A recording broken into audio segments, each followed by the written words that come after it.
When I say social robot, what is the first thing coming to your mind? What do you think when I say social robot? What social robotics studies? How human-robot interaction is designed? When you hear these words, what comes to your mind? Are social robots a real technology around us? Or is it just science fiction?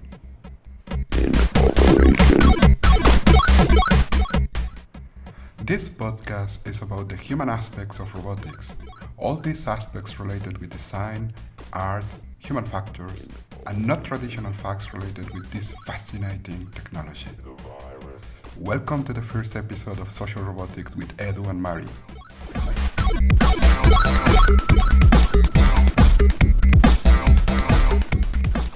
My name is Eduardo Sandoval. I am Research Coordinator and Scientific Fellow in the Creative Robotics Lab at University of New South Wales in Sydney, Australia. I have been working in social robotics during several years in my master's and PhD, of course in my postdoc, in different leading universities around the world. My work spans different aspects of social robotics such as reciprocity in human-robot interaction, HRI, robots and education, robots and fiction, and many other topics. Mainly, I'm interested in how people make decisions when they interact with robots and other interactive devices. Beyond traditional robotics, there is a growing interest in the idea of designing machines that are capable of meaningful social interactions with humans. In fact, my work incorporates insights from behavioral economics and social psychology in order to explore different approaches in social robotics. I can say, as a result of working in social robotics, I have a better understanding of the human condition. With me is Professor Mari Belonaki, Director of the Creative Robotics Lab at the University of New South Wales as well. Mari has been one of the pioneers in this field and has fascinating views about this research. Personally, I think that the main distinction about the work of Mari compared with other researchers is the artistic exploration of robot technologies, involving a more holistic view of what a social robot can provide as experience to the users. Among many other contributions, Mari started the Creative Robotics Lab, which provides a cross-disciplinary research environment dedicated to understanding how humans can interact with mechanical and robotic devices within the context of experimental arts and social robotics. That's a very special thing around the world. Through her transdisciplinary artistic practice and research roles at UNSW, Mari has established valuable working partnerships with a number of internationally leading robotics, cognitive scientists, and engineering scientists and institutions. Of course, Mari's artwork has been exhibited worldwide in important museums such as Victoria and Albert Museum in London, National Art Museum Beijing, Ars Electronica Linz in Austria, and the beautiful Te Papa, which is the National Museum of New Zealand. Welcome to this first episode of Social Robotics with Mari and Edu. Let's start sharing some background about the field. Okay, Mari, how are you? All good? Very well, Eduardo. Good to be here. I say the same thing. So today we will be working about, we will be talking about social robotics. It's the first episode in our brand new podcast about social robotics. And it's a very interesting and different podcast because we will be working not in the traditional way to talk about robotics. We will be working about what is your experience and my experience in this field, coming from the artistic point of view, the design point of view, the human factors point of view, and probably we will challenge a couple of conventions about this field along the podcast. We aim to have several episodes, everyone going a little bit more to the point, to particular topics in this field, which is very brand new, I reckon. It will be a very interesting educative tool for people interested in this field. I guess researchers can contribute with us just please send us an email that we will say at the end of this episode. And of course, the students also can contribute with questions and proposals, and we aim to be a very open platform for all the community interested in social robotics. So my first question for you now is, what is a social robot for you, Mari? For me, a social robot is an embodied AI that is conceived, designed, and built to interact with the general public. Right. Outside of laboratories. Maybe, yes, it needs to be tested initially in a laboratory, in a lab, but it's really designed to interact with the general public in different social scenarios. It could be, for me, cultural robotics in a gallery, it could be assistive robotics in a nursing home or a hospital, as an example. Right. It would be cobots in a work environment. Yeah. Let's say something about the Creative Robotic Lab that you direct. You're, of course, director of the Creative Robotic Lab. What is the approach? What makes different that lab compared with other labs working in robots around the world? Before I talk about the Creative Robotics Lab, I would like to distinguish the two things, like social robots and field robotics, or robotics lab, are two different things. They have some commonalities. They share some things, but also they're very different. Like, for example, in social robotics, you still need mechatronics design, you still need AI. These are like essential parts that you have to have in the mix in order to have a robot. But you also need design, behavioral design and aesthetics, and social sciences like psychology and human factors, and ethics. And so one is by definition, social robotics is a multidisciplinary area. So I always put it in a separate category, not because I absolutely love everything robotic, and I have a lot of respect for incredible, sophisticated, autonomous systems that can do many great things, and there's hundreds and hundreds of years of engineering tradition. But the difference between an incredible, amazing robotics lab and a social robotics lab. In a social robotics lab, you have to have a multidisciplinary team, because you address questions and you need to experiment with things that they're going to be, things in quotes, technologies that they're going to be implemented within societal structure. So that was the introduction, and that was the need to create the Creative Robotics Lab, to create CRL. Because I was, for more than 10 years, I was working on the Australia Centre for Field Robotics at the University of Sydney, which is an absolutely fantastic lab. And I did many great projects there. I started my career, I moved to social robotics there, started social robotics there.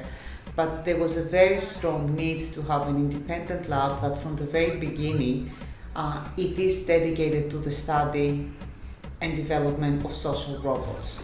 Right. Study, development, critique of social robots, versus an amazing lab that does all things robotics, because it's and social robotics is a very big field. So starting with a dedicated lab is just the first steps.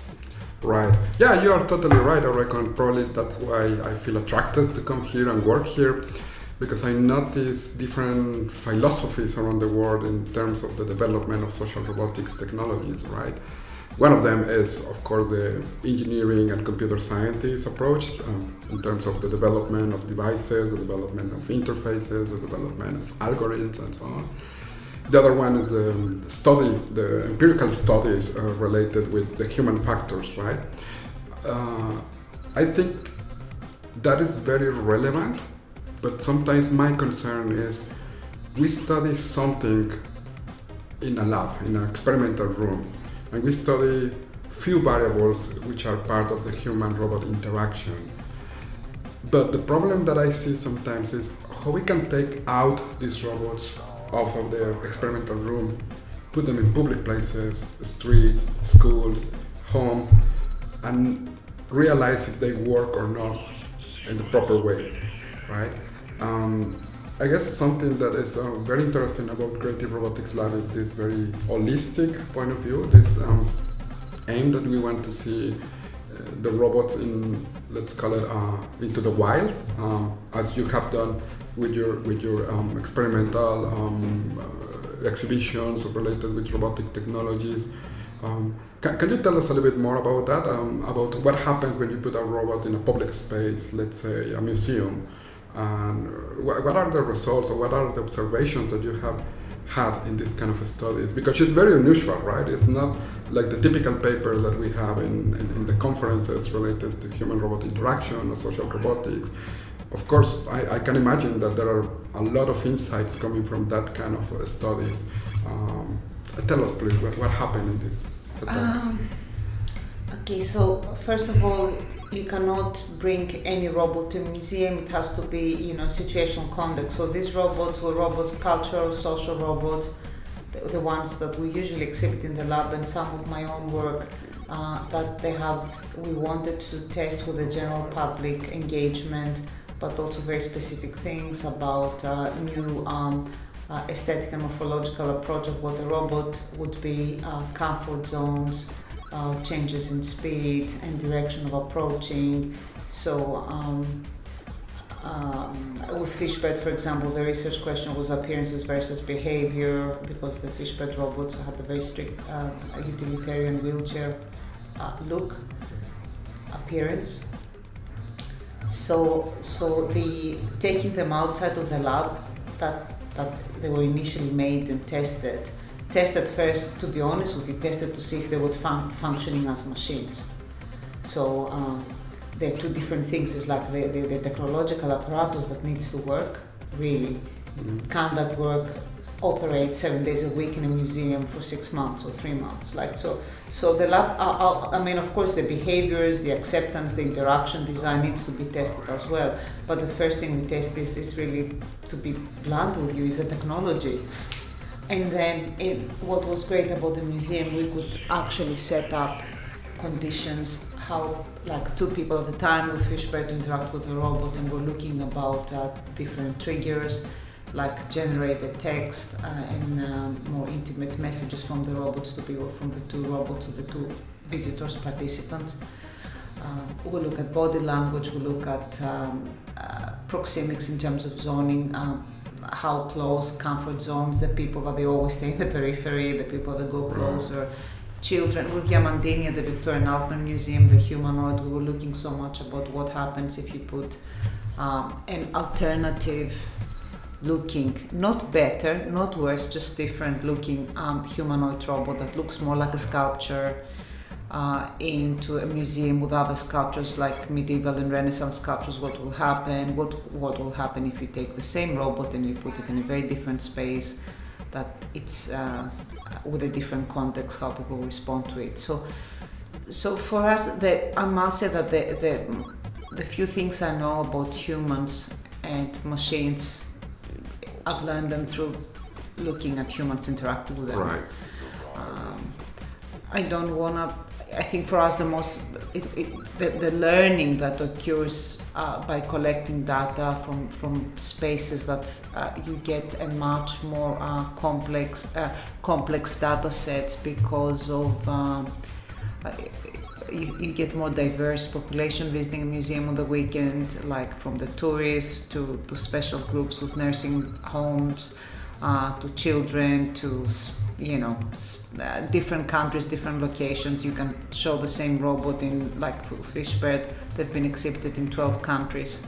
It's really interesting to compare the data and see how people respond with the same robots in different countries. So to me it's extremely useful, and I call it open experimentation. And we wrote papers about this, about the open experimentation. What is unfortunate is, even with our own work and research, not every robot or technological social system, social within quotes, that we develop, it's appropriate to be exhibited and to be seen in a museum context, unless it's some sort of a technological exhibition or a science museum.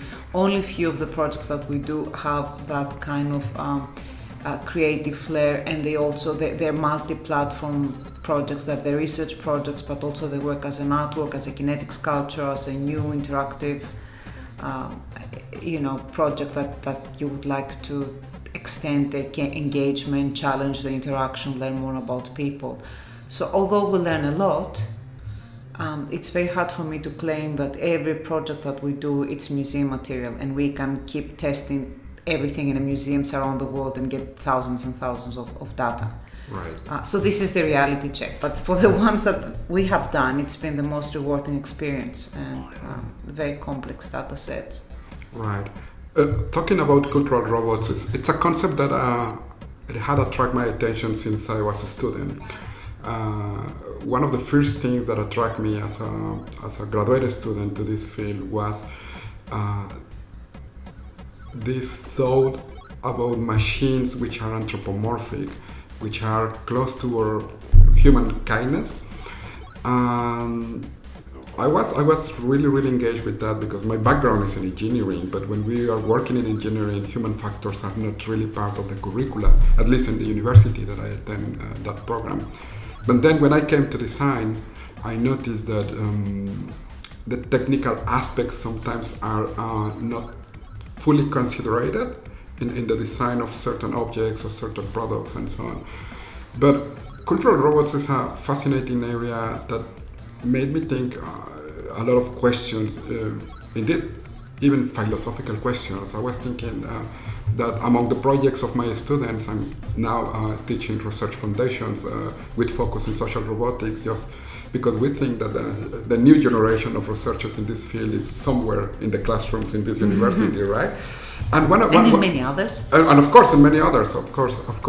But I remember the project of one of my students, Greta, that she was fascinated about the history of automatons, how the robots were developed around Middle Age with very complex mechanisms made by watchmakers. In Switzerland. Yeah, exactly, in Switzerland and so on.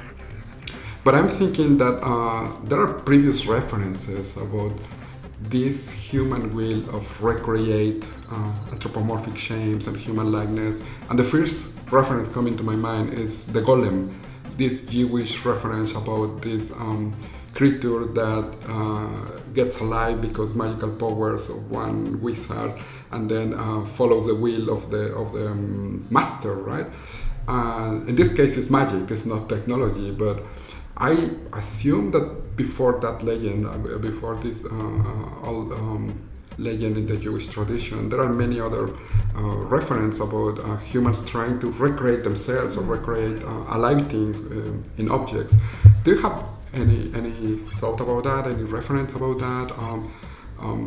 What is the history of this field? Not the newest history, not the most recent one, but do you think it's for real that it's kind of natural human desire try to recreate humankind in objects? And it's a very big big philosophical question, but first of all, I would like to say that yes, also growing up and spending years in Switzerland, I was fascinated by the early automatons and museums. You can go and see all these incredible things that they still work.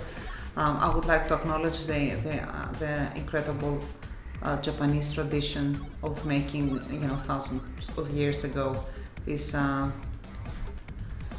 hundreds of years ago. We need to check the dates. The karakuri and all these incredible mechanical automaton, very sophisticated. So there was this parallel development in Japan and Europe, and I'm not sure of other places. There's I have to do a little bit more research about in ancient Greece. They found out that they said what's supposed to be the first robot in terms of some sort of. But I need to dig up more into it because I haven't been following. But in terms of myths, of like from ancient Greek myths to Roman myths to I'm sure many other cultures that I'm not aware because of my imimothy. That we as humans, you see this and cultural and myths and this need to create things that they look like us, like to be this like the semi-gods that produce things that they're like us, and we're extremely self-centered humans. So I'm not in robotics. I'm not so much interested although I've done one humanoid robot that looks like a sculpture and doing things that they look like human. I like to do things that are much more abstract and they have their own machine qualities, or they have human references, but they don't pretend to be human. I don't like them to work in a human-like way, analogous. And yet, it doesn't matter how abstract we go as humans. I'm pretty sure that we can connect the dots, and at the end of the day, we always project our own readings, and that's the fascinating part. Yeah, that is a very interesting thinking, because I 100% agree with you. Like we definitely connect the dots between animated objects doing things that we perceive as humans or as our little animals. And there is a lot of research in, for instance, Disney. I remember in the early days of Disney animation that we have these little studies, little experiments about circles bouncing in the screen, right? And people perceive that when they are bouncing fast, they are animated and happy and funny, but different movements recreate different perceptions in the people. And that makes me think, like, do we really need super anthropomorphic robots for the daily life? Because definitely I noticed, I did a little taxonomy of personal robots last year for one of my classes in Germany when I was teaching there in the University of Bielefeld, and realized that there is this common feature about put a face in the interface, right? We have a screen, so we put eyes and we put a little mouth, sometimes a nose, and also the movements could be a little bit human movements, even if the scale of the robot is very human. But my experience as a young researcher is like, as you say, we don't need that features all the time and every scenario in every situation. But do you think there is a right level of anthropomorphism in robots? Do you think we will reach one day the right level for it? I don't believe it's a right or wrong level, because every project is different,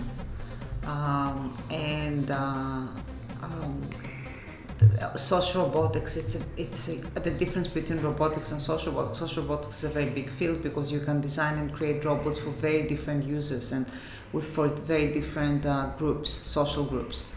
That could be in education, for example, autistic children or people with Alzheimer's and dementia. So it depends. It's, I think, right, or how much anthropomorphic something needs to be. It's why, and it's not only in anthropomorphism, what it needs to do, what needs to communicate, the scale, the size, the movement. Does it need to move how it needs to move? Of course, it needs to move as a robot, right? It's some sort of a kinetic technological being. But answering your question, I just find it very boring to have all these screens. That's my personal opinion, and I also find it very boring to have things that they pretend to be the same cute little thing. Like we have some and they're brilliant, like some small humanoids, and there's a space for them. But how many? I would like to see different propositions and a much more experimental approach. And I'm trying to do the same thing with my own work, and I'm critical with my own work as well. It's not. And saying that, I really want to acknowledge all my colleagues for so many years. Even things that we criticize now, say, how can you improve this? Or, there's so much work, design, love, resources, to make something, even to move a little from point A to B. There's space for all of these little robots. For some of them, there's more spaces than one. Others would be there for historical, for the historical importance of going back and learn and see what it was positive, what it was negative, what we've learned. It's a very new field. We've been doing kinetic things and we have the fantasy, and I love the way you start the podcast with the science fiction. Because I remember growing up, my science fiction, I was into robots, and the robots that I was imagining back then, there's nothing about the robots I design now, but also the the fantasy land, like whatever happens to my robot from the 70s, whatever I thought my robot would be. My robot today is nothing like that. And there's always this kind of, I don't know if you find the same, Eduardo, disparity between AI, which moves much faster, and the physical. That's why I love robots, because they're fragile. The physical implementation, the physical part of a robot, as soon as you have to take an agent from a screen and use the same AI and give it a physical presence, everything becomes difficult. I definitely feel fascinated as well about the embodiment of robots and the physicality of something that, I don't know, let's say 10 or 20 years ago, it was just a computer, one screen, one keyboard, and one mouse, and we had that technology, and we had it because it was easy to do things with that. But 2D representations of reality probably are not the best way to interact with technology. That's why robots offer a new possibility in terms of interfaces.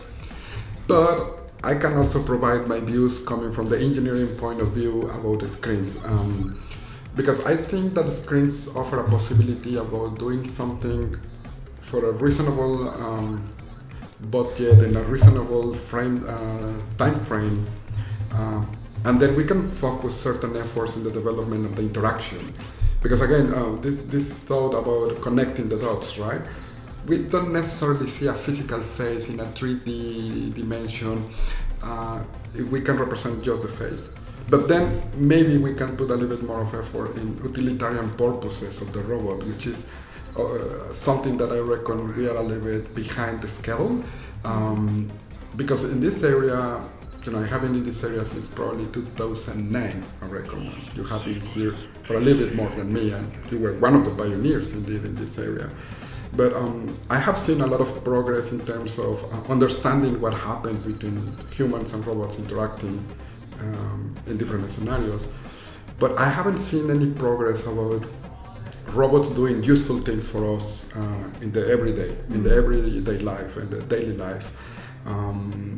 We know a lot about, at least after 25 years or 30 years, what will happen in certain situations, but personal assistants that were released recently in the CES show in Las Vegas are pretty much empowered versions of Siri or OK Google with a little body, right? But they cannot do the things that users ask for us. Like every time that I do a demo with our little robot, people ask me half joke, half criticism. Can the robot do some chores for me in the house, like dishwashers or like wash the dishes, or some laundry, or some this kind of boring activities or not meaningful activities for the people. I don't know. I'm just thinking when we will go the next step. When this robot that can socialize with us, plus do useful things for us will appear. First of all, do you agree with me? No, I don't. Okay. I do partially, but not in everything. I do agree in many parts, but I disagree in some. The ones I disagree is the thing that you started saying about the screen. The screen is something flat and I don't like the screen idea, and I don't like the fact that we need to try to try to imitate something or to do the eyes or whatever on the head. It's not about how you sculpt a robot. It's about the people that design robots are going to be people that they're very good in what they do. They have a vision, it's their own vision, and they stand by it. It's not some sort of a company, let's make another cute thing. I think we need to be very critical in robot design, because robot design and robot aesthetics, how something looks and behaves, determine respect, interaction, interest. So you can, how something looks, like the robots, I'm not going to say which one you want to use because I think it looks stupid. I'm not going to use it because it's so small, it's stupid. I think it's like a toy.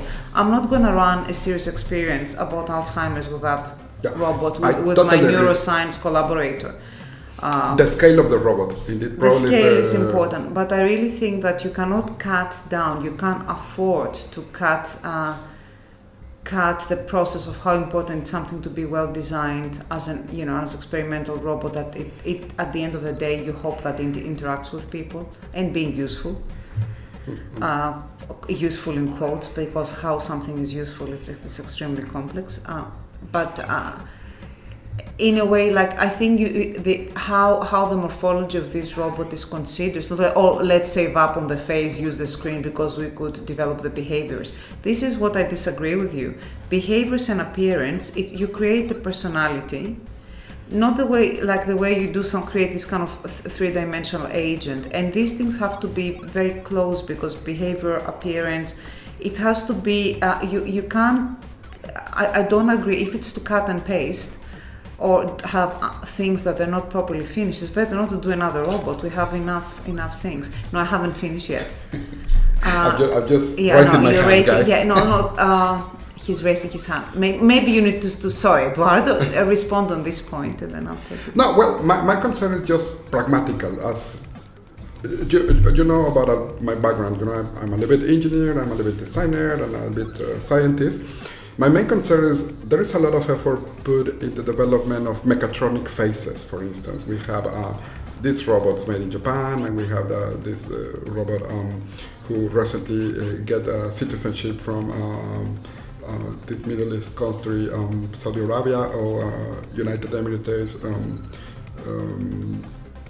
Arabian United Emirates, and I realized that there's a lot of technology inside of the face, right? It's a lot of technology in order to move the eyes in the most natural way, but still we cannot get over the uncanny valley, right? But for me, again, sometimes as a user, I reckon I can be happy with a screen representing a face in a very rough way, if the robot can do something useful for me, if the robot can solve certain problems, certain particular tasks in my daily life, and that was my point before. Okay. So from what I understand is you're questioning how much time needs to be spent, invested into develop all these multi-point, how many degrees of freedom faces for something to trying to imitate a human face. Yeah, and on that I strongly agree with you. I mean, from what I was saying before, look, I don't think robots, social robots, need to look like humans. That's the big problem I have. I don't think it's necessary, and humanoid is different to android. Now, in terms of pure research, what, for example, Hiroshi Ishiguro is doing with the first androids, in terms of research, and that historically would be an important moment, it's also have something like that and test and see how it is. So from pure innovation and research and look at acceptance and different propositions, I think what Hiroshi did, Professor Ishiguro, with the different androids and android science, he was a pioneer, he is a pioneer, and you can like it, you can hate it, you can detest it, but we're still learning things from it. Lessons learned. Now, I don't understand why other people need to do more androids. I mean, and why they need to do all that. My personal, that doesn't, and as I said before, I have to be clear, this is, we're talking about situational context. I even have examples with autistic children, trial and learning from something that looks completely like a toy, a small humanoid robot, to something like a Geminoid that someone else operates, and the child is fully aware that someone else operates, to great results from the Geminoid to a human, to face-to-face contact. So there's a place for everything in social robotics because of the field. But what I find problematic is everyone goes for a humanoid, everyone goes for another android. What I'm trying to say, and I agree with you in terms of resources, let's make robots that are more whimsical. Let's make robots they don't ask the questions, are you gonna, why are you gonna bring me a glass of water or make me a coffee? I'm not interested in any of this. And to be honest, my personal drive, it's not to make, and the drive of the lab, it's our philosophy is not making robots that they replace humans. We're not believing in technologies of replacement. We're very much interested in creating machines that enhance the human experience. Yeah, I totally agree with you. And indeed, this discussion is a very good example about how multidisciplinary Absolutely, and how broad is this research area, right? Like people do different things, develop different technologies, and study the technologies using different methods. But the next point that you touch, and I guess is very interesting for our public in the first episode, is robots replacing humans. I also feel very attracted or very attached to the Creative Robotics Lab because this views in the future, right? When I have designed robots, which I have done a couple of projects related to that, I designed them keeping in mind that they are tools for people. They are extension of the capabilities of the people. And robots mainly are done for boring tasks, dangerous tasks, and repetitive tasks. Plus, if we can interact with them in a natural way, better than the way that we interact with touch screens or keyboards or mouses, it will be great, right? And I guess it's one of the assumptions that most of the public does when we discuss robotics in media, right? People think that robots will replace humans in many different tasks, many different employments, and so on. And certainly I think will happen in certain jobs, in certain as well, again, repetitive jobs, dangerous jobs, and not meaningful jobs, right? And that's quite okay, right? I think so. I don't want, like there's some jobs that I think needs to be replaced, like heavy loads or, you know. I think in a particular job that I saw in my home city in Mexico City, that is the ticket box for subway system. There is always a human being inside of the ticket box just giving tickets and receiving money and giving the change, which actually a machine can do that job, right? And you notice these people working there after 3 hours doing the same thing, probably you get nuts, right? It's not a meaningful job. I mean, like you don't know if this person have artistic aspirations and maybe she's very skilled doing something and she's not using her time for a creative outcome, right? Like all of us as humans, we have huge potential to do things. And I think in technologies, particularly robotic technologies, as releasers of human potential, I reckon. Not sure if you agree with me. Or I agree with you. But also I really want to kind of draw the line that some of the things you're talking is robotics and social robots are different. So for example, that machine is not a social robot to replace, so you know what definitely I mean? Not. But we are wasting a human being doing I agree, and because I was saying that we don't believe in technologies of replacement, I think something that comes to my mind that it's a social robot. It's also a project that I know you're working on with an assistive robot in Mexico. And I know there's a couple of projects in Japan, and it's about robots that they help patients from bed to surgery, or from the bed to another bed, or from bed to a wheelchair. And this is a job that, and I've been in a situation like this myself. You can have the best. We have some of the best nurses, very dedicated people, but doesn't matter how much you care about your patient, it's really hard to move human bodies, right?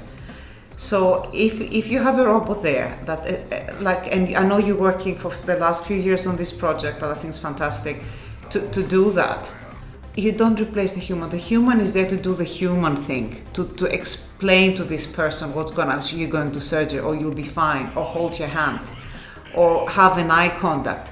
So this is, especially for our nurses, this is fantastic because, you actually ask the human personnel to do what humans are great and it's really, this is great communication, care, a gentle touch on the hand, looking someone in the eyes, answering someone's questions who could be distressed. And it's okay, they don't have to carry the person from point A to point B. So I think that's probably the only social robot that comes to mind that I think it's great. It replaces an aspect, not a human job, an aspect of a human job that affects the physical health, lower back of that person, and B, affects the quality of service that the patient receives. Because, when you're carrying someone, you can at the same time be pleasant, have an eye contact, hold his or her hand. Yeah, definitely is what I had in mind when I proposed that project. Like, let the humans do the best they are doing, right? Like, humans, we are very good for empathy, right? For holding your hand in difficult moments, for giving a hug when you need it, for kissing the cheek when somebody's sad, when hold a baby when it's crying.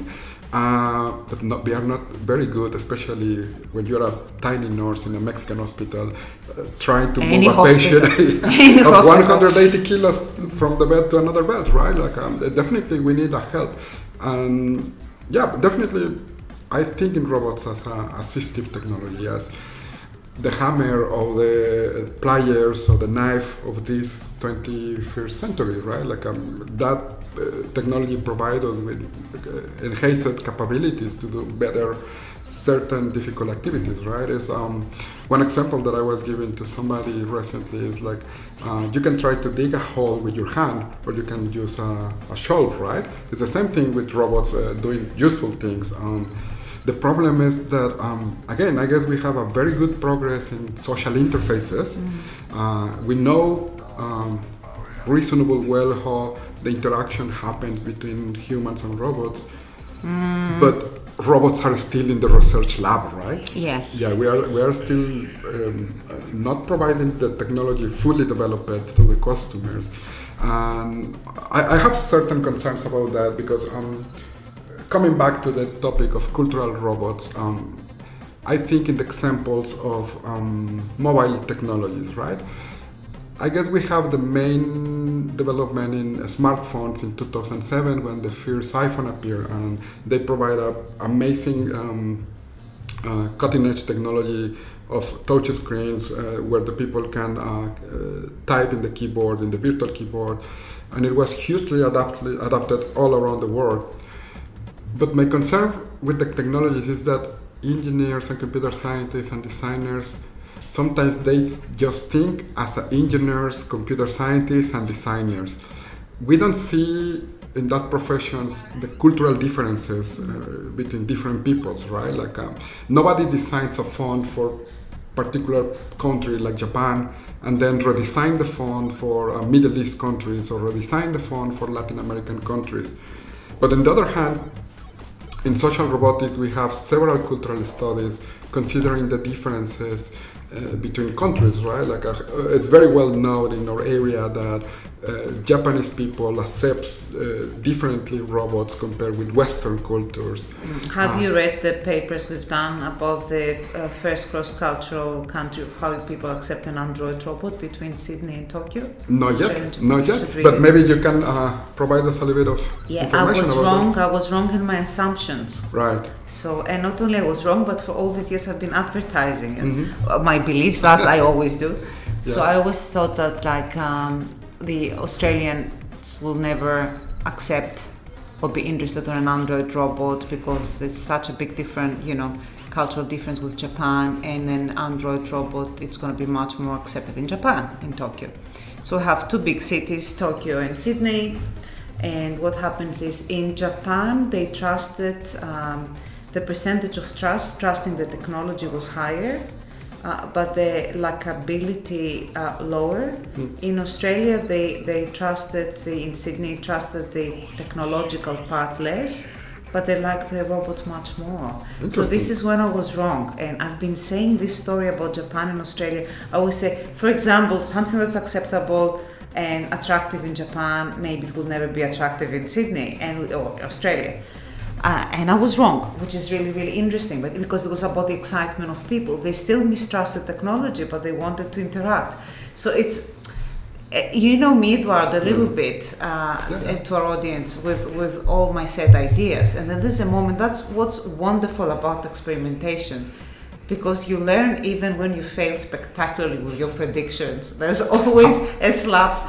Happened to me a couple of times as well. That we have assumptions and then empirical experiments say that no, it's not true. You must break that assumption. Yeah. I remember when you were in the first one. I remember when you were going on the beginning about useful robots and we've learned a lot about HRI interaction, but we don't go anywhere. And I remember I said I disagree with some of the things. The other part of my list that I disagree is, some I agree, some I disagree, is I don't think we know enough about human-robot interaction. As a matter of fact, we know very little. We don't have any law, including me, that I always advertise to death about our big data collection with over 500,000 recorded interactions of humans and machines. You know what? Very little. We know very little. No one has serious long-term interaction with big data sets, with different age groups. What happens? All my robots and all my stories, and I'm sorry guys, I'm talking about me now, it's based on things that we test in a very specific situational context or lab experiments.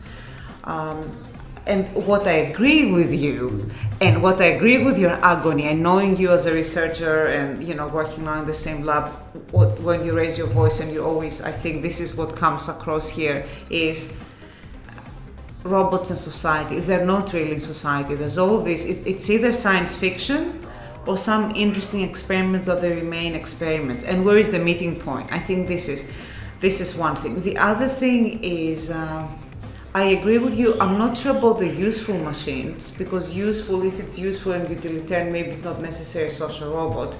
But what I loved the first day that we met and you came to the lab is when you, and I always quote you on that, is the meaningful machines. And what I like meaningful more than useful, it means something, maybe doesn't mean something important for the universe, but for that user, but for that human. If that person needs to interact with that machine, it's an experience, right? So maybe you need to rehabilitation, assistive robotics, stuff like you have to do it, but why don't we make it an experience? And meaningful is something that we value, a valuable experience. And that's why I embrace wholeheartedly two people with two exotic accents in one podcast. It doesn't get better than that. Yeah. It's your idea of meaningful machines, which is useful. It's too utilitarian. You know what? I had it with useful machines, and I had it with purely cultural machines. I like cultural robotics. Art is extremely important. Is it useful? It's meaningful more than useful. But may I say, if I have to live with something, if I have to interact with something technological for many, many years, sometime, in my environment, I really want to have some of the artistic principles. I want to have an element of surprise. I don't want it to be just this thing. Why I have to have this experience only in a gallery?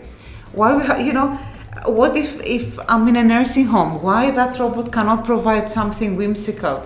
It's somehow, do you agree that we dumb down our expectations of something technological? Yeah, definitely. One of the big challenges in our area is about create unexpected social behaviors in robots. People don't need boring machines, don't need the same kind of technology that we already have here. We don't need to replicate, as what we were saying, touch screens and the way that other technologies have developed before social robots. And it's something that is definitely for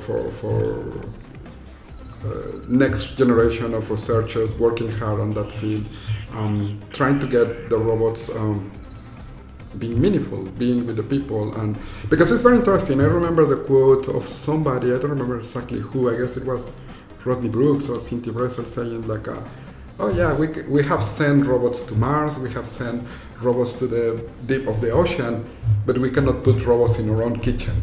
No, or in our own home, unless you think something like a vacuum cleaner. Right. But do we need to? And if we do need, right, especially for older people to live, independently longer together in their homes, how this robot should look. And here it's like, I think something we both agree, one size doesn't fit all. Yeah, true, definitely. And we have had this discussion about the scale of the robot. Exactly. Particularly tiny white with blue robot for certain French, Japanese now company that we disagree, right? And we disagree a lot because I have used that robot for a long period of my career, and I understand why we use it in research. It's easy to use. But sometimes you need small scale, and I think that's all right. Other than my personal preferences, that they shouldn't dictate, obviously not the field. Right. But I think you need all scales. Not everything needs to be big. Not everything needs to be small. Do you agree? Yeah, my point is that this kind of robot should not be at that scale if we try to do realistic human-robot interaction experiments, right?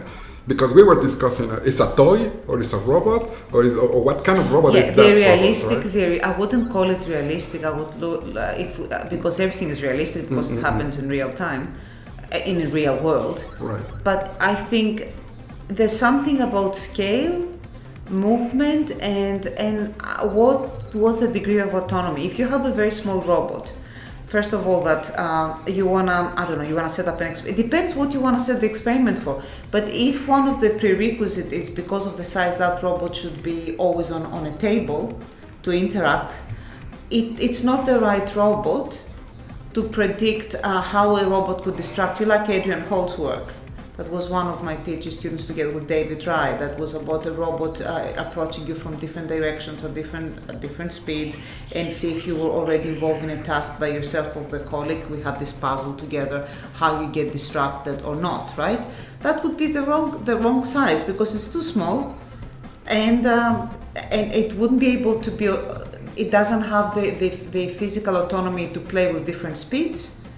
In terms of walking, approaching, stopping, sharp turns, things like that, right? So that would be the wrong robot. For other things, for playful things, for learning languages with kids and try repeat with the kids on a table, on a school environment, would be the right robot. It's portable, it's small, you can have it on the teacher's desk, on the kid's desk, and it's really, you could set up games. Casper, which can look scary at times. It's the most successful robot for working with autistic children. Fantastic results, widely acceptable. It's not big, right? Yeah, which makes me think this last study about autism and robots. Let's try to talk a little bit about myths and reality in social robotics. I reckon there is a lot of expectations in the general public about our work, about social robots. Sometimes I struggle explaining that many things that we see in movies, series, novels, and graphic novels, and science fiction in general are not available yet, or they require further development in the near future.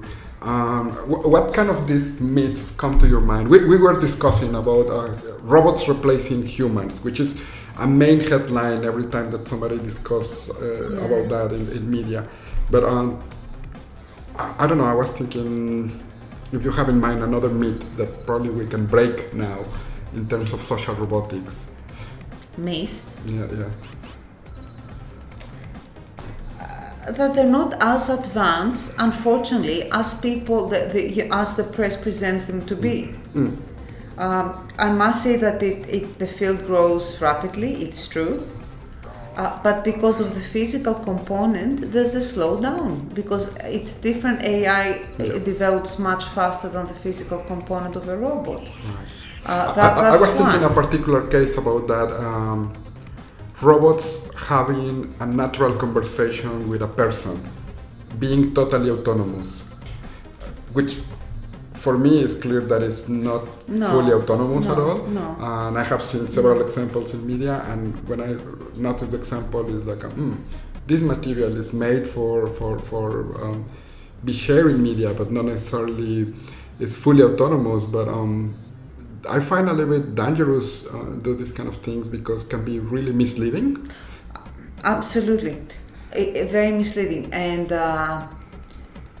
for example, when we had, I worked with the first Android in 2006 with Repli, with Professor Ishikura, and then we had with Professor Watanabe and Professor Matsumoto for IEST in Japan and Tokyo University. We had the Geminoid. The Geminoid is a state-of-the-art, fantastic, and I don't say that to put it down, most sophisticated puppet I ever seen. it's incredible because the person who controls it, it's similar to the Wizard of Oz experiment. Right. But the system picks up your facial expression and speech, and that's what it's a Geminoid, a replica. It's hard to do that. People underestimate it. Oh, is that like a puppet? It's extremely hard to do that. There's years of research. There's a lot of work. Nevertheless, that's what it is. Very sophisticated. That's how we presented it. No, the press insisted in presenting it that this is the generation. She thinks, she speaks, she breathes. In terms of not representation, but what that robot can do, is very few things that can do. And it's very useful for these things, right? And it's extremely useful, even having a debate about future possible, appearances of what a robot could be, right? Yeah. But there's a huge gap. Like even when something it's remotely controlled by facial expressions and speech in a different room, in a controlled room, and you run strictly like you run many yourself Wizard of Oz experiments, but with that specific robot, a much more sophisticated interface. Nevertheless, this is not an autonomous robot. These conversations, these responses, is a person. The robot is the avatar for communication between the two humans, and yet I'm sure you're fully aware about how the media translates all this. Yeah, and I'm raising this issue because I try to be critical with my own research, critical with our own field, skeptical about what we are developing, because I guess it's such an important area, can be a game changer in all the way that we perform our activities in the daily life, that we must take this social robotics research very seriously, all of us in this field, and try to communicate in a very good way what we are doing as a researchers, as a practitioners. And that's why we have this podcast, which was almost finishing. About to finish, I was about to say that. So I just wanted to say that to me, what we aim to say in this podcast is, yes, we have robots, but social robots, it's a different area. It's not better, it's not worse, it's not the same, it's simply different. What has in common with robotics is the AI, the mechatronics, the embodiment. What it doesn't have in common is the interaction with the general public, the behavioral, aesthetic decisions and research you need to do. And the interaction, like how seriously you have to take interaction with non-trained, with the general public. I completely agree with you with said about the critical. What's missing is the critical. We have propositions, we have the press, we have this kind of fantasies about the perfect robot, and yet, as you said, we need to ask the hard questions. Why? Back to your meaningful machines and being super critical about all this.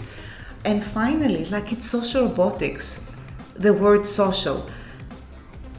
Create meaningful, interesting, engaging, responsive systems that's going to be embedded within social structures. It's a huge responsibility. And outside of laboratories and museums, we need to test them as extensively as we can with people during development, not as products. And I think this is our responsibility also as educators, as university, to create a generation of researchers that they're aware of all this, they make informed decisions, and they approach all this with vigor and a critical approach. Yeah, I'm 100% agree with you. Thank you so much for all your time. It was a fascinating conversation. Please follow us in the next episode. Our next episode is about robot business. We will try to discuss about forecasting in the industry involving social and service robots, applications for social robots, particularly assistive robotics, entertainment and leisure, personal assistance, and education. And please, if you want to contribute to our podcast, please send us an email to e.sandoval, SANDOVAL @unsw.edu.au, and follow us on Twitter, Facebook, and YouTube approximately. Thank you so much, Mary. Have a lovely evening. See you next episode. Thank you, Eduardo. See you. Bye.